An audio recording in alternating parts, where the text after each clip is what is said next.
guys, it's Barb with Inspire Me 360, and in this video I want to talk about the need for imbalanced validation, especially in our society today. So when we talk about divine mind, or that energy of unconditional love, we gain this energy of unconditional love, or we become this energy of unconditional love through extension, through the service to others path. And essentially, again, that service to others is what creates our purpose. And when we have purpose, we feel joyful, we feel complete, we feel this wholeness of self that, again, can't really be attained any other way than serving others.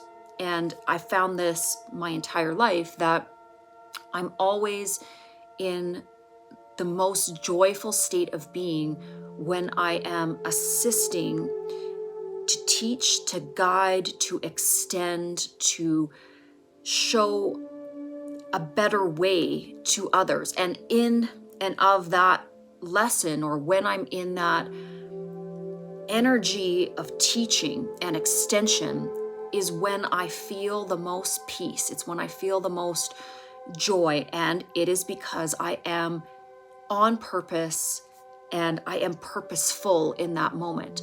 And where we find a lot of times, a lot of this distortion is, or seemingly is created, is when people are not on purpose. So they have deviated from their path. They are not in service to others, and they're not doing good works. And when a human being isn't in that energy of extension and helpfulness and caring for our planet, our families, our vocation, whatever it is that we've chosen as a job, the mind becomes, or the ego mind kind of becomes frantic and bored.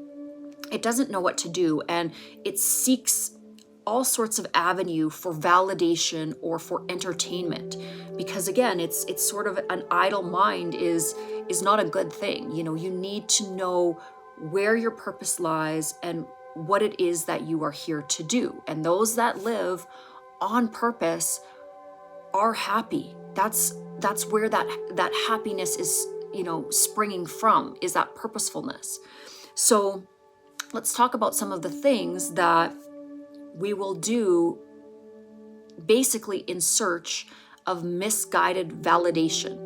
When we do not know our purpose, when we do not understand, what we are here for, we're not living on purpose, then we start to fall into some of these negative patterns. So it can be validation from others in terms of our external appearance. So that can be, quite a distortion of vanity. Vanity already is a distortion, but especially nowadays when we have all of this attention-seeking behavior, it becomes increasingly distorted, because, what was once okay to have, a beautiful, glamorous ball gown, or, a beautiful family picture, now to get validation on social media and to even be noticed, to even have that ego noticed, women and men alike have to be more provocative, showing more highly controversial. We deem it artistic. The more strangely we can present ourselves to the outside world, it becomes, well, this is art. And in some cases it is. There are definitely, I'm an artist, I know many artists, and there is an element of art in some things. But if you are just blanketing your social media with pictures of yourself with your clothes off continually, this is the ego seeking an unbalanced form of validation. And it's not healthy, and it's not going to make you happy, and it's certainly not on purpose. There is no purposefulness in posting pictures of yourself with no clothes on. What is the purpose in that? What are you getting from that? What are you gaining from that? Nothing.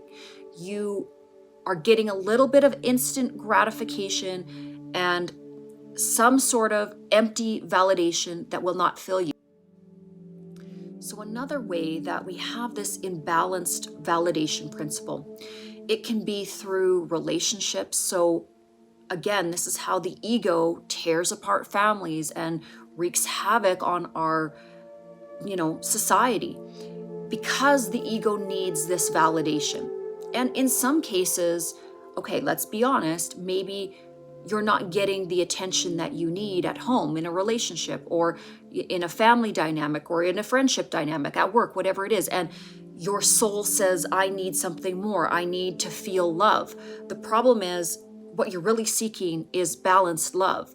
But then you do strange things to try to compensate for it and be validated in a way that is not going to validate you. It's not going to give you that unconditional loving energy you seek. So things like, again, going on dating sites, having affairs, going out there to, hookup culture. Well, I'm going to go out and it doesn't matter who I meet up with.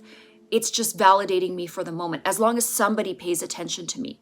And usually that attention is negative attention, because to get to the place of unconditional love or divine love, it's not a quick fix.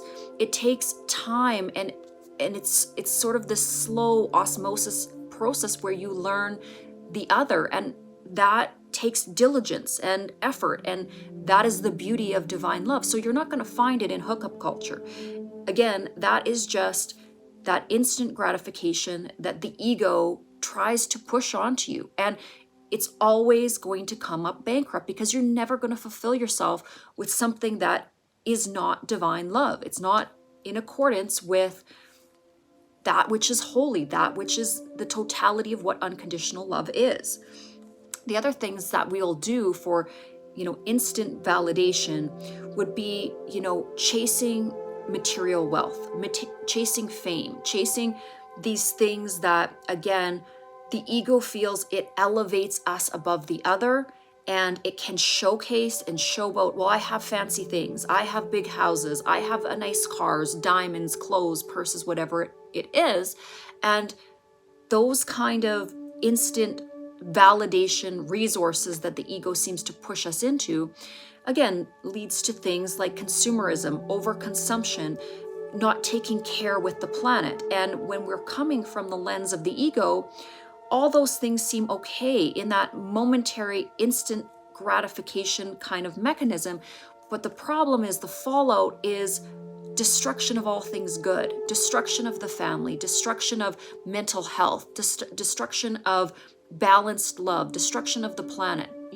We sell our good morals for things. We sell righteous energy because we want to look a certain way or present a certain way. It's not in accordance with what will ever actually make us happy. Okay, so again, what will happen when we're looking for these unbalanced ways to validate ourselves, when unconditional balanced love is not present? So unconditional divine love is being in the service of others. It is that desire to extend, that desire to serve, that loving energy that fills us with warmth in doing for the other, whether that is our husband, our children, our grandparents, our parents, our friends. It is in the act of giving and being of service that we come to know this deep level of connection and love.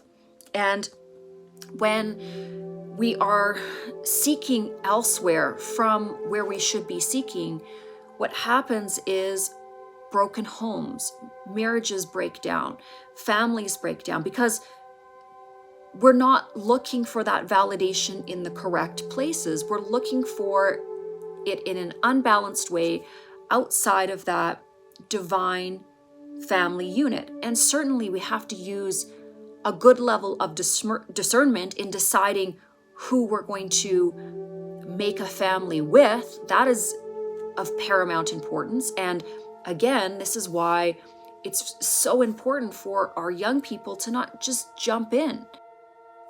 like they say, like the saying goes, fools rush in. Just because you have a physical attraction to somebody, that is not enough. You have to, and to get to the place where you actually cross that precipice into the arena of divine connection, of divine love, you have to know the intricacies of another person. You have to know their intelligence, know their motives, know their morals. You have to see things that make you adore that person, or make you proud of them. Not prideful in an ego sense, but proud of their behavior. Knowing that would be an individual to build a life with. You need to observe them, and observe them in multiple different situations. And this is the problem with hookup culture, or, jumping in, or just evaluating an individual because you like their aesthetic, or because they have nice abs, or they have a good Instagram picture. You should never fall in love with a body. You need to fall in love with a soul. You need to know that other person's soul, their mind, their motivations, what makes them tick, before you ever jump into bed with them or go down the path of any sort of relationship with them. Because it is that knowing that creates long-term partnerships. When you know that you deeply respect everything about that other individual, and because you respect them, you feel safe to reside in their energy. Because again, that's what it's for the feminine spirit. It is that protection and that safety that comes from the man.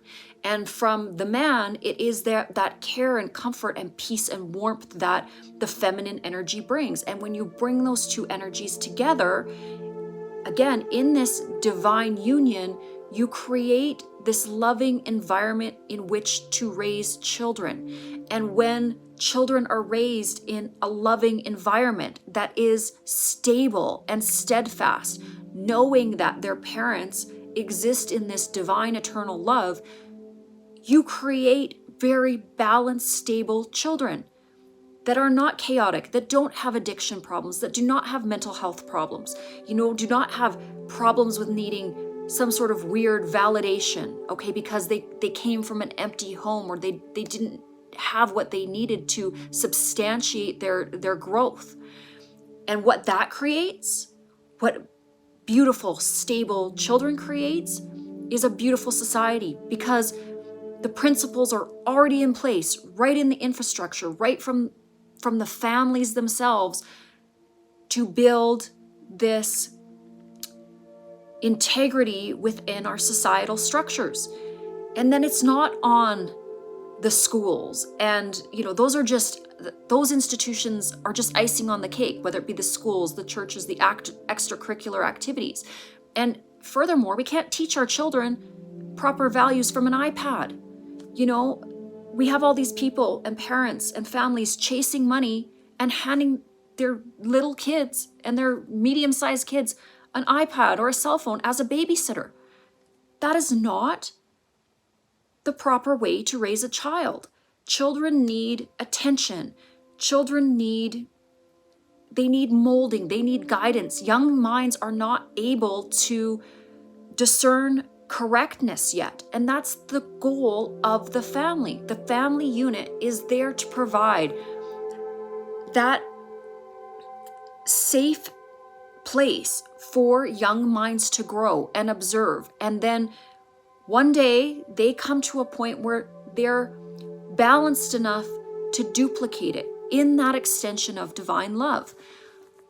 But again, in terms of what we see happening in the world today, it is just this complete imbalanced need for strange ego-based validation that is destroying the very fabric of society. And again, it's in our hands. It is in our hands to make these changes, to make the world a better place, and to look at our own behavior and implement a sense of correction to it. And if it's not corrected, if the distortion continues to precipitate itself, you have the insanity of, what we see happening today. You have things like wars. You have all sorts of diversions from the family unit that, again, are based on imbalances, over identification with the body. When we're hyper acclimated to worship the body and to act on the body's desires and needs without divine law, you see a total unraveling of the moral values within society. And it just becomes this slippery slope. Where does it end? And again, it unfortunately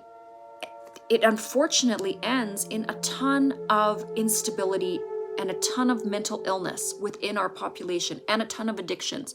Okay, so people can't handle themselves. They can't handle the world. They can't handle their jobs. They don't feel grounded in their families. They have no basis of structure. That a lot of young people aren't going to church. They don't understand the principles of, what it means to live a good balanced life. And from that, again, it's this erosion of morality and free for all, anything and everything goes. And it worries me because I deal with young people all the time. I deal with, very young people and young adults.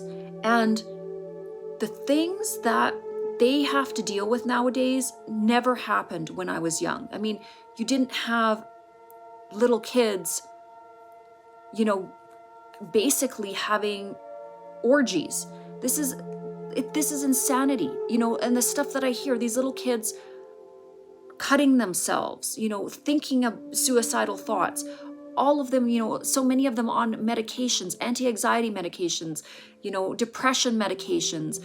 Like, kids need to be kids. Kids need to go outside and play.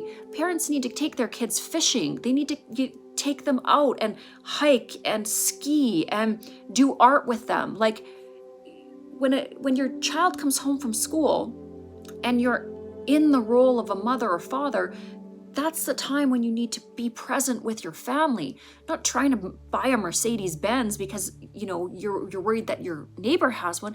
You need to invest in proper things. You need to invest in your family, in your family unit. You need to be that energy that uplifts the spirit of your family. And that's for the mother and the father.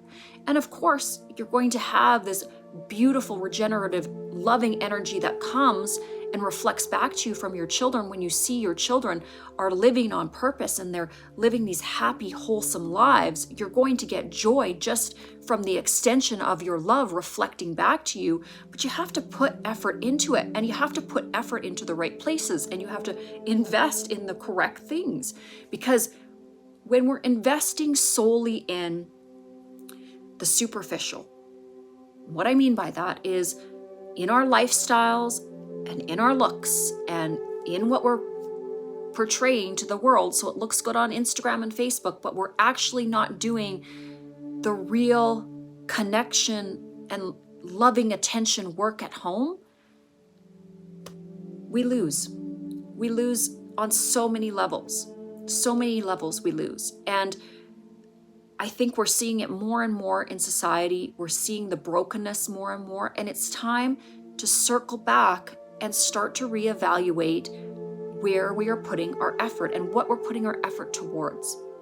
So I'm going to wrap this video up. I'm going to go for a hike, get out there to the mountains. Wishing you all a beautiful week, sending a lot of light and love, and we'll hopefully check out the next video.